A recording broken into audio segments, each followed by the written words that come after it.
The topic for the day is fundamental rights given in the Indian Constitution. The first fundamental right is right to equality. It means rules and regulations are same for every Indian citizen.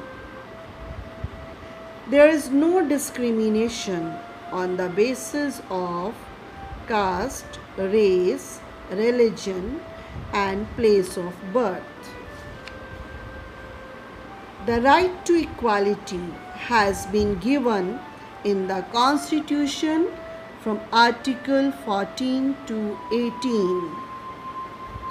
The second fundamental right is the right to freedom.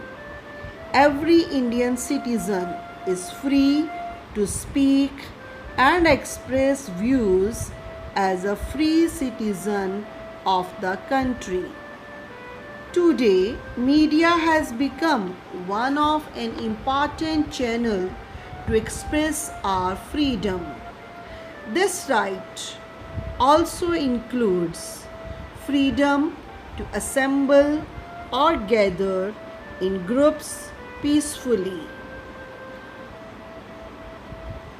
or form unions, clubs, or associations.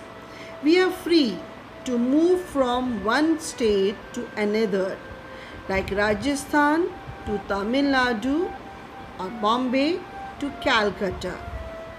We also have freedom to become a teacher or a doctor, shopkeeper or an engineer, or a fashion designer, a journalist, or a trader.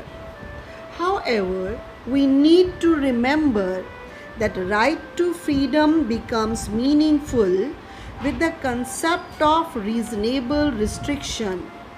For example, you have freedom to speak, but it doesn't mean that you abuse someone.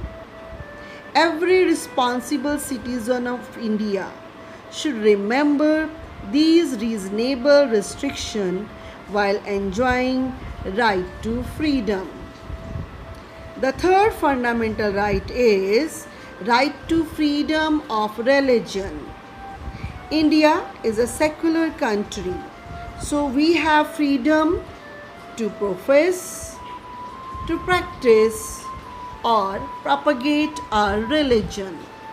There is no discrimination between a Hindu or a Sikh, a Muslim or a Buddhist, a Christian or a Parsi.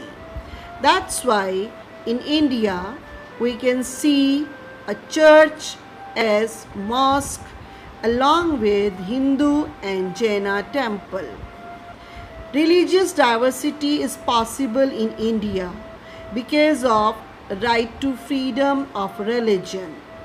It reflects India as a secular country where every citizen has the freedom to profess, practice, or propagate any religion.